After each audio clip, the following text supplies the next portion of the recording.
Alright guys, I think it's time I talk about adopting my brother. This is going to be a video that's in a lot of parts. On this TikTok, this is my main TikTok, there is tabs at the top of the page, and I have one that's called Sister Mom, so you can follow the story there. Alright, so my whole point was I adopted my brother, and a lot of people love to hear the story, or they ask what happened, and it's really hard to explain because it's like a really big story. It's not just like a one and done conversation, so I figured I would come on TikTok. And also his mom should be getting out of prison this upcoming year, possibly. So she likes to talk a lot of shit about me when she's not in the right mental state. So I just want my story to be out there. Because I've had to deal with a lot and like defend myself and like give up on defending myself and shit like that. But like if my story's out there, I kind of feel like validated in some way. So to start the story off, I adopted my brother. We have different moms, same dad. Basically, my dad left our family when I was about 14 years old to get with this woman. I'll call her Jay for the story if it just is easier to talk about. So Jay is closer to my age. She does some shady shit on the streets. She suffers with schizophrenia, BPD, bipolar. If she sees any of my videos, she's gonna hate me even more, but there's really not much more I can do, but this is my fucking story and I can tell it. So when Jay and my dad got together, there was a lot of drug abuse and things of that nature. My dad just stopped coming around. He was not in the picture from 14 to like ever. He ended up moving to Florida during this. She went to Florida with him. Like there's just been like a lot of stories that I'm not gonna get into because it's kind of irrelevant. But they ended up splitting up, and I had overdosed when I was 17, which is a whole nother story that I can get into another day, I guess. But I got sent to live with my dad. He was trying to get off drugs and stuff, and because I overdosed my mom's home, I wasn't like allowed to live with her, so they sent me to live with him and whatever. I thought he was like on the right path, but it turns out he wasn't. But I was fooled because I like to believe in my dad. And he had asked me to reach out to Jay on MySpace because it had been years since they had been together. And I saw like she was gaining weight again, like she seemed to be doing mentally well. Like she has like one side of her that's really fucking awesome, but then she has like this really terrible side to her. And when I saw her on MySpace, I saw she was doing well. I was like, fuck yeah, get back together. You know, I want the best for my dad, and if you guys work, whatever. I was very naive in doing so. I reached out to her. She ends up moving to where we were, so we were all living there together. But I knew my dad was not doing well before she came, and that's another bigger stories. There's stories on stories on stories. I could be here all day if I go into the depths of all the stories. My point being, it's basically my fault that they got back together and had a baby. They ended up losing the apartment they were living at because they both fell back into drugs. He got her back onto the shit. I mean, she was doing well when I did get her, when she did move in. But that ship sailed. They ended up losing that apartment. They moved back to Florida, and she got pregnant. And I had visited one time, just a little story, but she was definitely cheating on my dad. She's on the streets. She's making her money. That's what she does. And there's literally arrest records online of her doing that. So she can't come on here and say I'm a fucking liar. Because everything I say, like to her or her mom or anyone who's on her side, they just think it's not real. Like fucking Google her mugshots, bruh. And that's not to put her down as a person, because I think there's a heart in there, and I hope she fucking recovers. I wish the best for her. I have love in my heart for her. So if you hear me like bashing her, it's just reality. It's not meant to bash her as a person.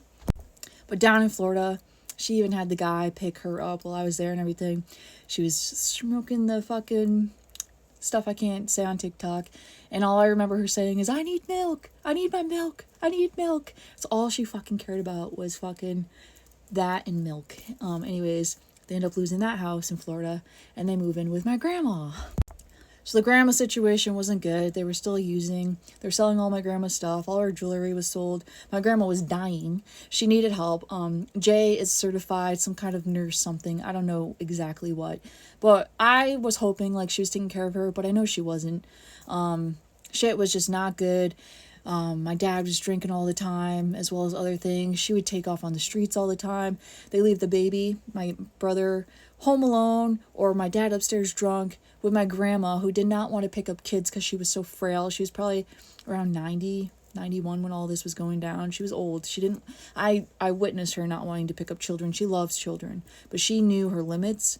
Anyways, they put him in a playpen next to my grandma, like she was his babysitter, when she can't fucking do anything for that baby. He was running around crazy. Jay would have this Halloween bowl and she'd be like, "You want some candy?"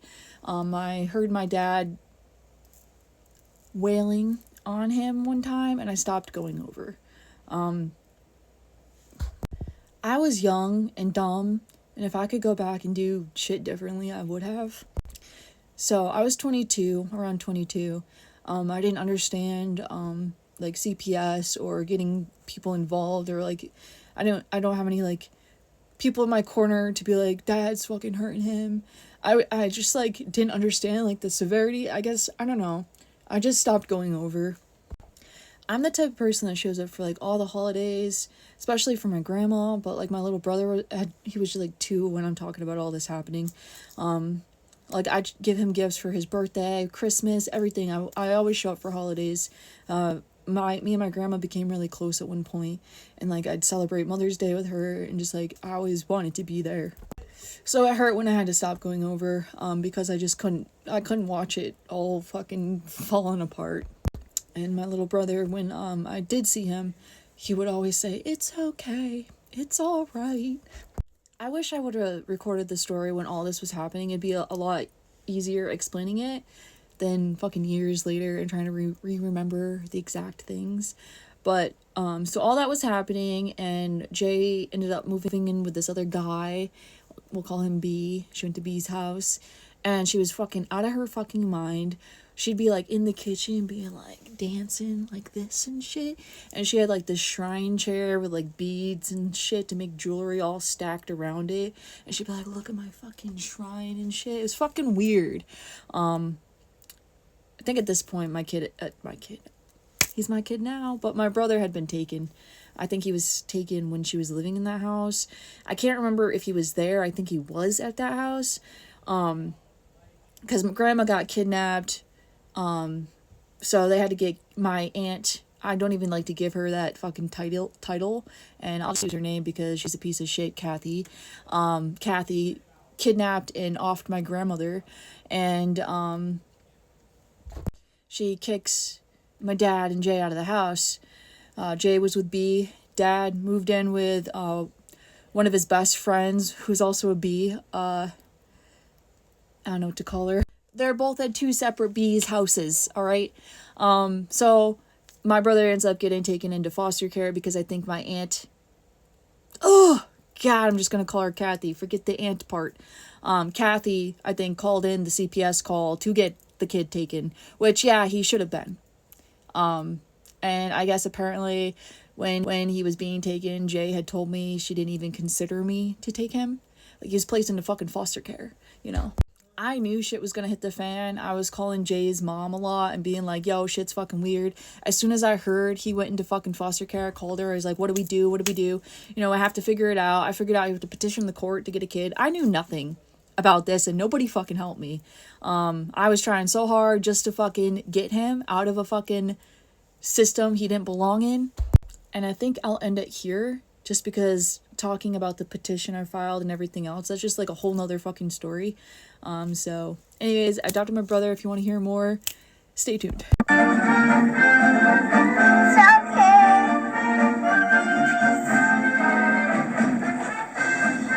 Hey folks, I'm back with the story about adopting my brother. If you want to see part 1, go to my main page. I also have tabs at the top where it says Sister Ma. Click that and you'll follow the story there. So part 1, I did screw up a couple things. After Jay and my dad were kicked out of my grandma's house, which also my grandma was still alive and did not want them kicked out.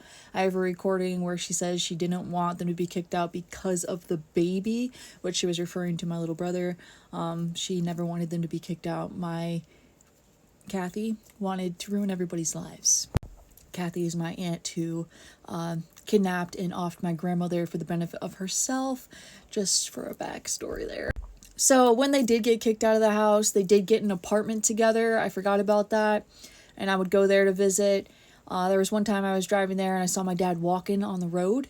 And when we got to the apartment, he just got back to the apartment, and my little brother was there alone while he went and got liquor at the liquor store.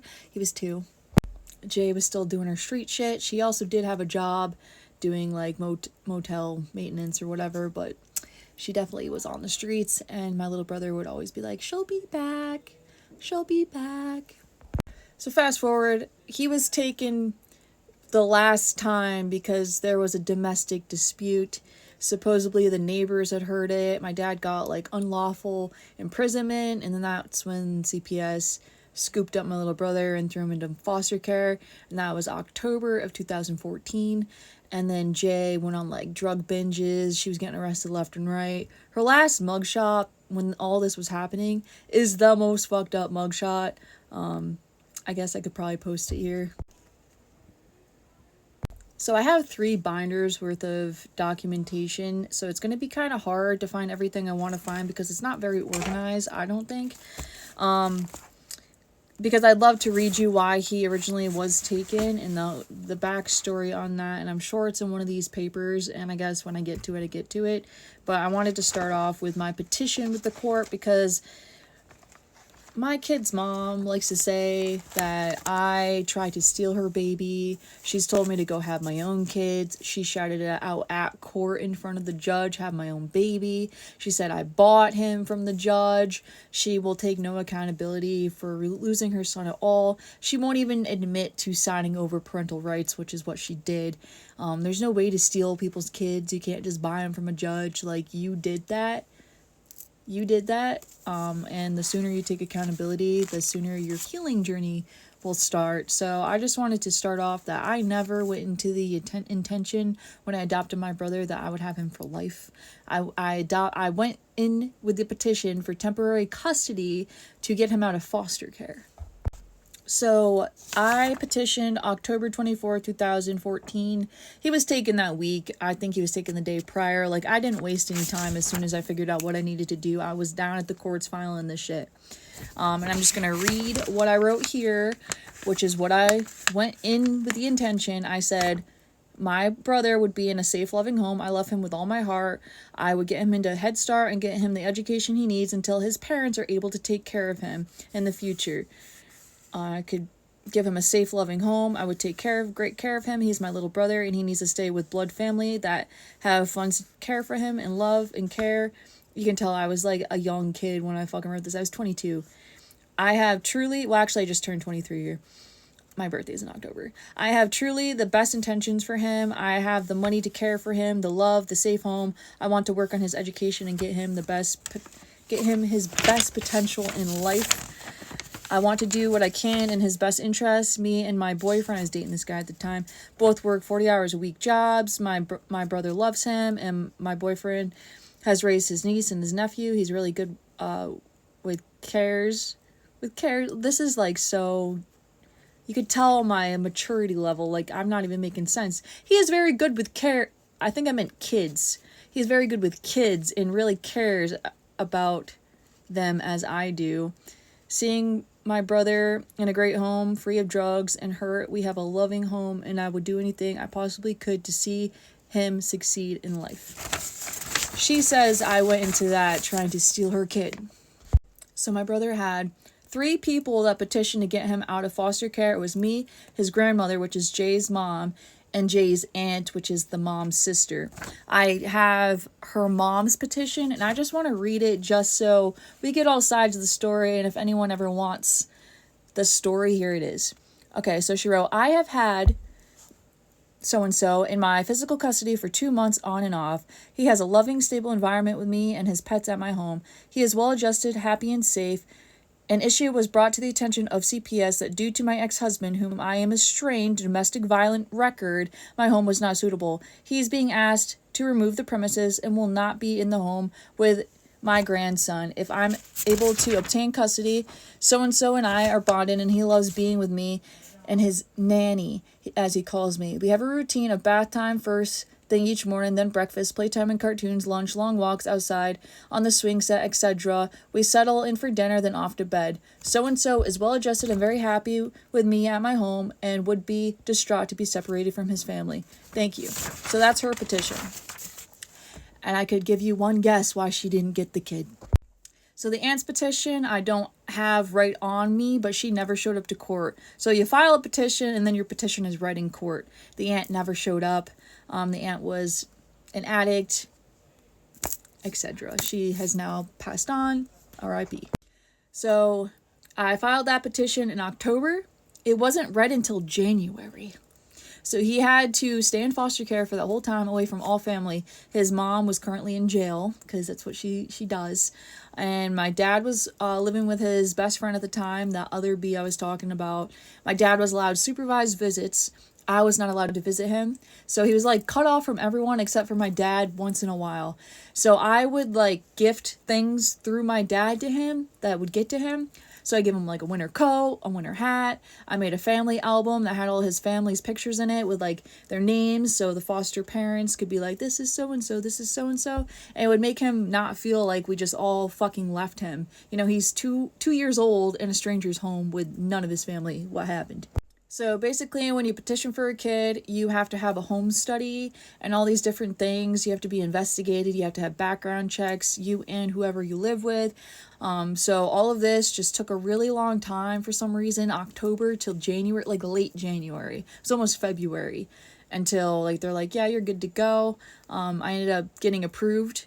When his grandma had her home study done, she said the same thing, like, my estranged husband, but he's there. He never moved out. He fucking was there the whole time. They have domestic violence background.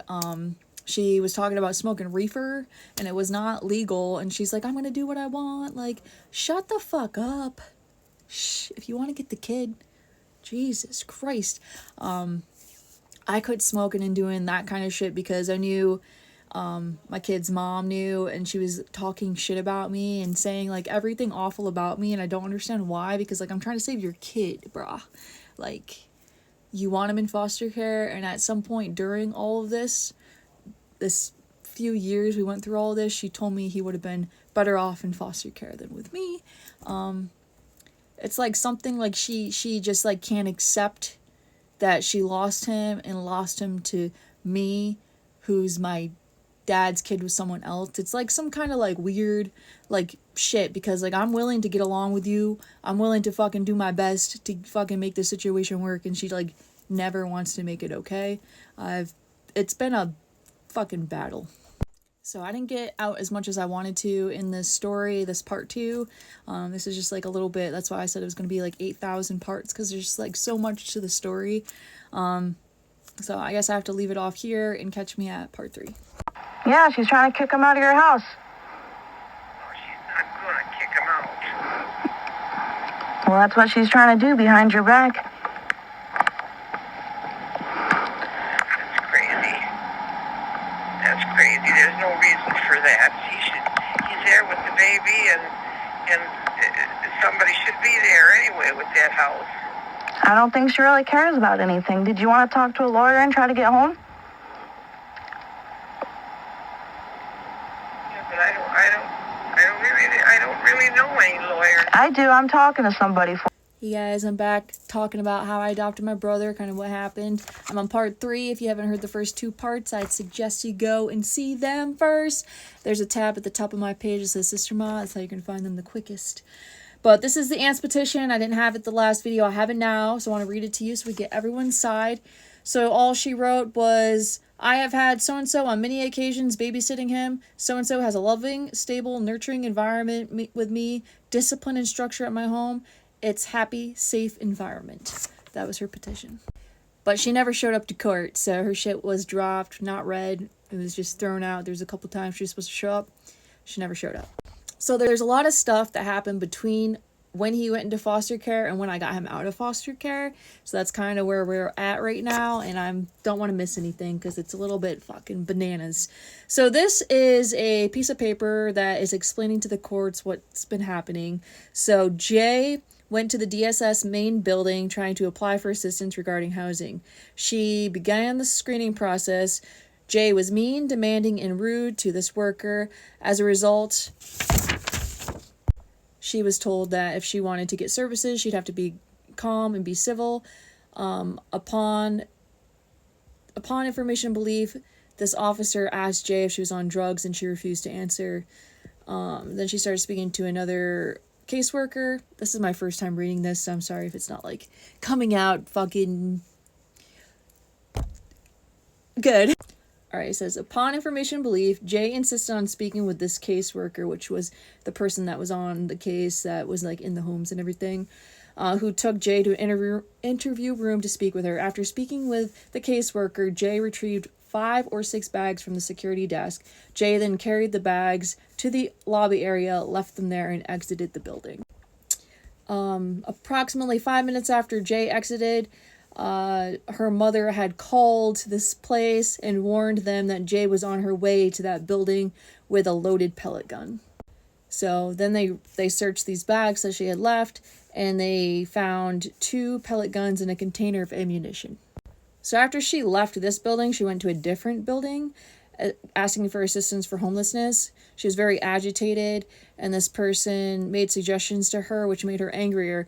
Then Jay threatened to burn the building down, the court building down, the county office building down, and the police station.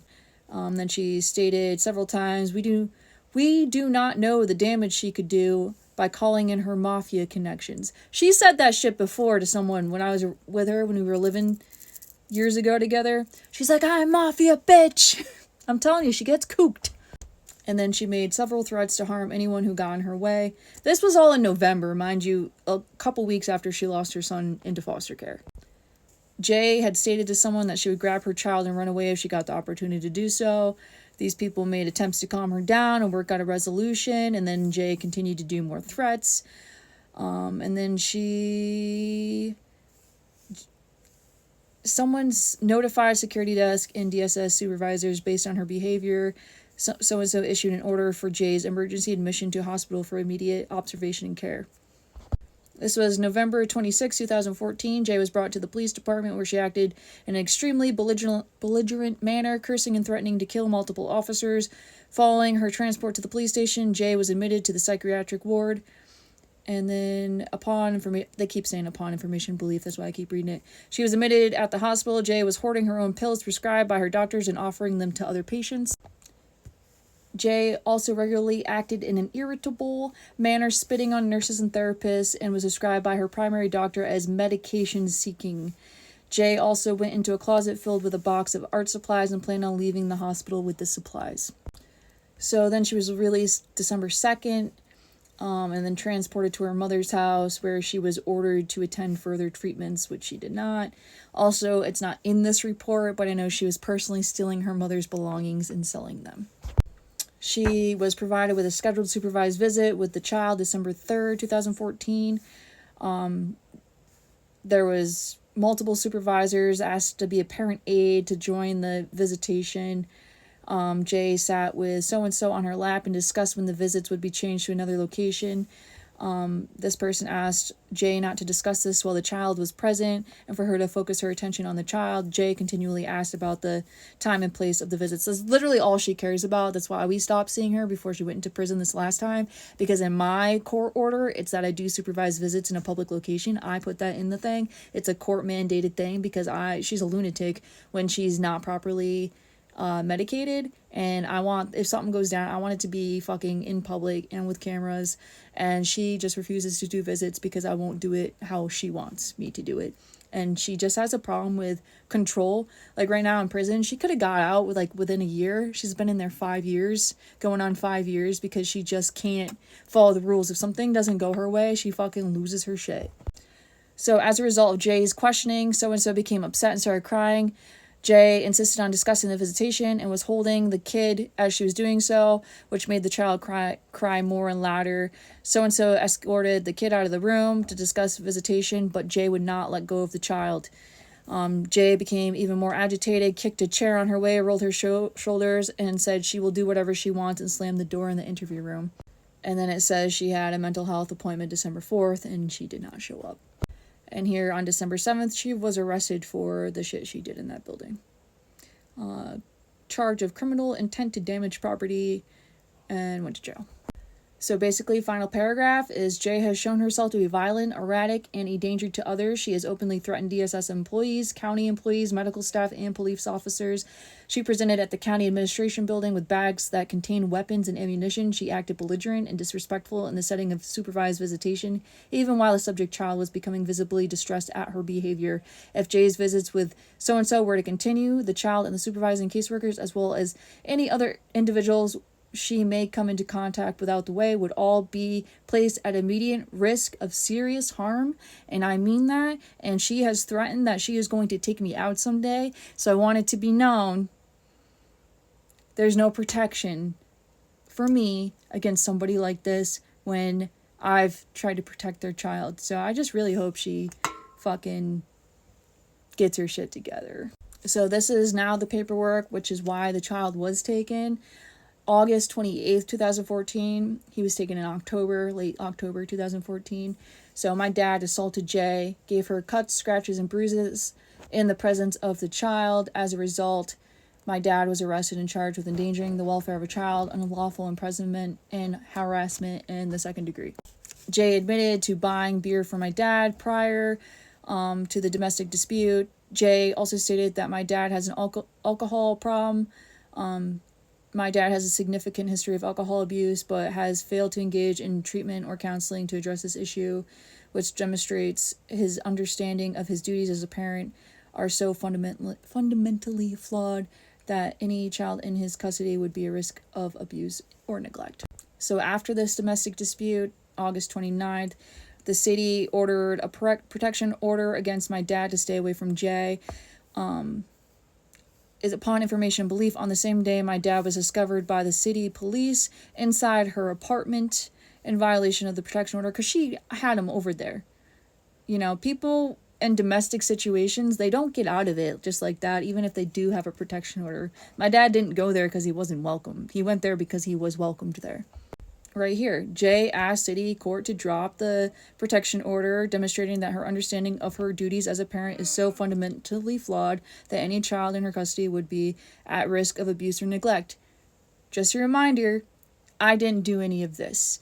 I'm going to end it here, just because this paper is still pretty long, and we're already at 9 minutes, and yeah, part 4. Hey guys, we're back with the adoption of my brother. This is part 4. If you haven't seen parts 3, 2, and 1, I suggest you go back to my profile and click the tab to say Sister Mom. So I was going over why they originally lost my brother to foster care. Here we are, September 11th. This is the month before he was taken. Jay engaged in a domestic dispute and threatened her father-in-law. So, if you go back to who petitioned to get my brother out of foster care, it was me, his grandmother, and his aunt. We were talking about the grandmother's husband, who she says was estranged. He wasn't estranged, he was there. And this is the shit that was happening literally a month before he was taken into foster care. Ready? She threatened her father-in-law with a pair of scissors while the subject child was present in the home. As a result, Jay was arrested and charged with menacing with a weapon and assault in the second degree. Jay continues to engage in domestic disputes in the presence of the child, placing the child at immediate risk or serious harm. Once again, I didn't do anything for you to lose your own child. And mind you, like, every time she goes to jail, she, like, serves a few months. It's never been for an extended period of time, except for this last time where I'm like, I hope someday it catches up to her, because there's, like, I don't even know how many times she's been arrested. It's a lot. But unfortunately, the prison system sucks, and she's not getting the mental help that she does desperately need. This is all stemming from mental illness. You know, throwing her in a cell for 5 years, you're putting a pause on everything, so she's gonna get out. And now she's even angrier. Please don't fuck with me. Says Jay regularly abuses drugs and requires substance abuse counseling and treatment. On September 24th, Jay agreed to meet an unknown individual to purchase 2 bundles of heroin. They located her, spoke to her about the planned drug deal. Jay stated she was not in possession of the substance, and then was possessing different pills that she had taken from her mother. As a result, Jay was arrested and charged with controlled substance in the 7th degree and possession of a controlled substance in a non-original container. She needs to go to anger management, it says here, to address their issues regarding domestic violence. Okay, so October 13th, this is like 2 weeks before he was taken, maybe a week. Jay went to the home of where my dad was staying with B, that other B, where my dad was temporarily residing in his homelessness.